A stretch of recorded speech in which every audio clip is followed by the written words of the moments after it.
How's it going, duelists? It is the second quarter of 2023, and with new packs being announced and a new ban list about to drop, it is time to go over the top 10 cards to pick up going into the second quarter of 2023. And now, I believe it is time to introduce the first one, and to no one's surprise, that is Blaster, Dragon Ruler of Infernos. Now, a lot of players may know that Blaster has been unbanned in the OCG as well as in Master Duel. So if players do not have their hands on Blaster yet, you might have missed a little bit of time to get them super cheap. But then again, this is not a market watch. These are cards that you are going to be needing and hoping to have while you're going into the second quarter, going into April of 2023 and the months coming up. So Blaster, Dragon Ruler of Infernos is definitely the number one on our list. And again, for a lot of decks, they're going to be teching this, using this, and just trying to utilize it all together, because I do believe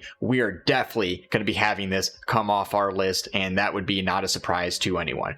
The number two on this list is Vsauce STARFROST. And again, if you've actually watched any of our other lists, like the top 10 from the last quarter, we actually had this as the honorable mention, because we are seeing that he is the main character in the lore of the story they've been giving us through these packs, whether that be the Scareclaw, Tearlaments, Cashiers, or the new Synchro support that's going to be coming out to him. And a lot of players are utilizing Vsauce STARFROST, especially with Mystic Potato, seeing just how good this card is and how many combo lineups you can use with him. So if you do not have him, just know he is one you're going to be wanting going into this next quarter. And again, do not fear, we're potentially going to be getting a reprint of him coming out, you know, relatively soon, hopefully in the tin coming out, so you might be able to pick that up. But going into these new formats, you're definitely going to want to have yourself a copy or a playset of Vsauce STARFROST. Now, number three on the list is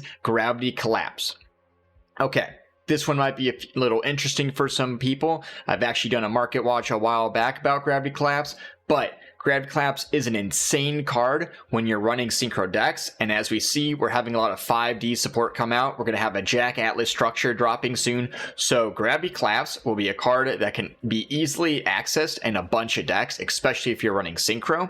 And then not only does it just negate and destroy the monster that's being summoned inherently, by the way, but it will shut down your opponent's summons for the duration of the turn. So as we see the Synchro support coming out soon, it is important to get yourself a copy of Gravity Collapse before it is too late. Then, number four on this list will be KURIKARA DIVINCARNATE. Now, this again, not a surprise to many players right there, but DIVINCARNATE has only been increasing in playability as we've been moving into the year 2023. It came out as a sleeper secret. A lot of players were like, okay, this is definitely going to be something in the future, given that it, you know, is utilized when your opponent uses monster effects during your turn. But then once Cashier dropped, we fully saw just how good the DIVINCARNATE could be. And I might add, OCG has not stopped using it. And a lot of their topping decks, you were seeing main deck DIVINCARNATE, or at the very least side decked multiple copies. So moving into the next, you know, seasons and formats of 2023, it is to no one's surprise we're going to be seeing DIVINCARNATE. And I would like to add, in the 10 links that we've actually seen, we have not been seeing any mention of Power of the Elements. Okay, they specifically did not mention that set name. We have received unlimited packs for Power of the Elements, so perhaps they're gonna skip it from the tin. We're not too sure. I don't want to say that for fact, but in the leaks we have seen, it has not been mentioned. So I would like to say, again, not a market watch, but because DIVINCARNATE was at one point like $8 and now it's, you know, literally almost to the 40s. But if DIVINCARNATE does not see a reprint in that tin, you can expect to see those prices fly up. So definitely get yourself some sooner rather than later, okay, unless you're really banking on it coming in that tin. So number five on the list is actually HIITA, the Fire Charmer ABLAZE. And again, we've been seeing all this fire support come out, so should be a surprise to no one that the Fire Charmer will be seeing an increase in play, especially as players start utilizing this fire support in their main deck. Okay, being able to revive a fire monster from your opponent's graveyard and then just kind of leap climb out away with it is super good, or perhaps you can even steal some boss monsters from their graveyard, maybe even steal a blaster, okay, and then go right into a Link 3, perhaps even the Soldier of Chaos. So I think HIITA, the Fire Charmer Blaze, overall is an amazing card, and we'll be seeing a lot of playability going into the second quarter and further of 2023. Now it's time for number 6, and that is Triple Tactics Thrust. And again, for a lot of players, they might have picked up the copy, they might not have picked it up due to the price, that it is at right now, which is understandable, but I do believe Triple Tactics Thrust will only be seeing more play going into the second quarter. It's an amazing card, and not only that, I would like to note that if you're interested in Thrust, I would like to put these cards kind of next to it. That is Triple Tactics Talent, as well as Evenly Matched. These are some of the best cards being able to be added by Thrust. Obviously, Tactics is not shy in the meta right now. Many players are using it, including in some of the YCSs we just saw. It kind of just won the YCS for one of the players overall, being able to steal an opponent's monster and just go full combo with it, okay? And then Evenly Matched just being an amazing card that just got reprinted in that Trap Trick Structure deck. Both are targets you can add off of Thrust that are just game-changing on their own. But I would also like to add, keep in mind, whether it's Talents or Thrust, that the OTS, I believe it was 22 being announced, they specifically say Thrust into action with the OTS tournament pack 22. So I would like to say we are either going to get Thrust or Talents as a potential ultimate rare in that pack. And some players are like, well, Thrust just got printed. They're not going to reprint it this soon. But I would like to say they did print out Colossus Ultimate Rare and Droplets Ultimate Rare rather soon with the OTSs they came in. So it would not surprise me if they end up putting Thrust as that third ulti that they kind of put in there to kind of spice things up and have the secrets not necessarily drop in price, but just have a little bit more in the marketplace. Now, next up on the list, okay, number 7 will be MAXX. And again, this is not a ban list prediction video. I just would like to say, even if it doesn't get off the list right away, players should be equipping themselves with a copy or some copies of MAXX, preferably a playset, on the off chance something happens and it comes off the list. You do not want to be caught off guard on the off chance the bug goes to 3 in the TCG, okay? And again, I would like to note, if you're equipping yourself and are ready in case this were to happen, I would like you to also equip yourselves with Crossout Designator and Called by the Grave, because these will be the outs to the format if MAXX were to come off the list, okay? It is a potential. I'm not saying it's going to happen. This is not a ban list prediction. That was our last video, but I just would like players to be ready and well equipped going into the second quarter of 2023. Now, number 8 on the list is Grave the Super Ancient Organism.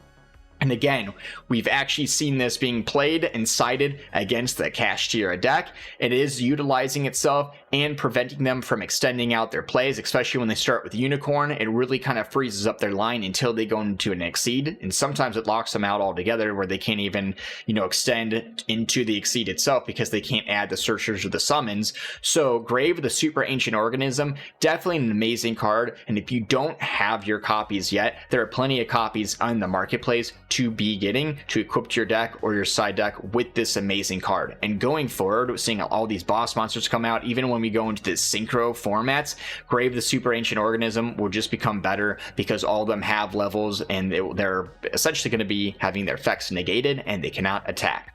Now, number 9 on the list is Red Eyes Dark Dragoon. And we've been seeing this card. It lost a little playability. Some people weren't even teching it as much since Anaconda went away, and then we actually saw the Destiny hero come out with the Phoenix Destroyer. But as some of the branded players have been finding out, going into Red Eyes Dark Dragoon is relatively simple in their deck and extremely game breaking. It really just kind of gives them quite the advantage. And if we do see anything happen to branded expulsion going away out of their deck, it will just let them utilize Dragoon a little bit more, put some of those cards in their deck that relatively would be kind of used for expulsion to cut off their opponent's summoning line.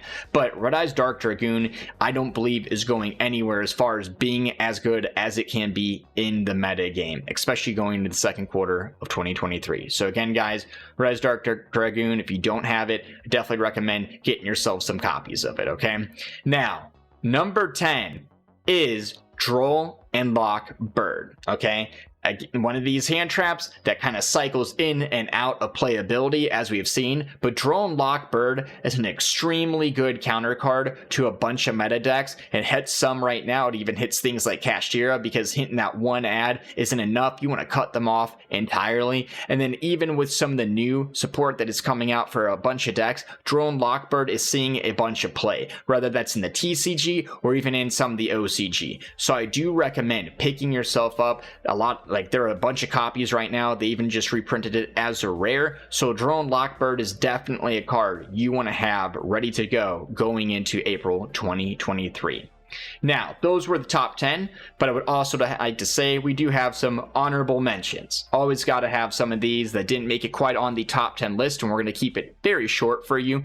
Number 1 on the honorable mentions just being Rekindling. We saw the Fire Pack coming out. Yes, they did not announce anything as of yet with 200 defense fire monsters. It's basically Solomon Greats, the Battling Boxers, as well as our friends Volcanics, okay? But that does not mean we're not going to get any further support for fire monsters, since Konami is on that fire theme right now. They might even extend that into some lava support, which if that happens, you definitely want to have yourself a set of Rekindling just in case. Second on the list, like we mentioned, they did mention the volcanic support. So I would like to say, unless you want to be kind of stuck with the common rockets or whatever rocket reprint they have, I would definitely equip yourself with some of the blinged out rockets right now, if that's what you would like to do going into the volcanic deck that's going to be coming out soon. All right, so volcanic rocket definitely gets an honorable mention on this list. Third on the honorable mentions, and again shouldn't be a surprise to many players, is Red Dragon Archfiend. With all the 5D support coming out, as well as the Jack Atlas deck, if you're looking for a blinged out Red Dragon Archfiend, sooner rather than later is the key to do it, because once that support hits, it's going to be a little bit harder to find some of those sets. And then last on the list is Gold Pride The Crowd Goes Wild, and honestly any of the Gold Pride support. So as we've seen with some of the accessories coming out of Konami, they're gonna keep printing some Gold Pride support, and it is a TCG exclusive archetype right now. And as we know, sometimes Konami likes to leak those out to us a little at a time until it is quite the meta deck to be dealt with. So guys, that is the top 10 of cards to pick up in the second quarter of 2023. And as always, if you got anything from this video at all, hit that sub button. We really do appreciate all the support we get. But most importantly, guys, stay safe, have a good night, and suck it, nerds.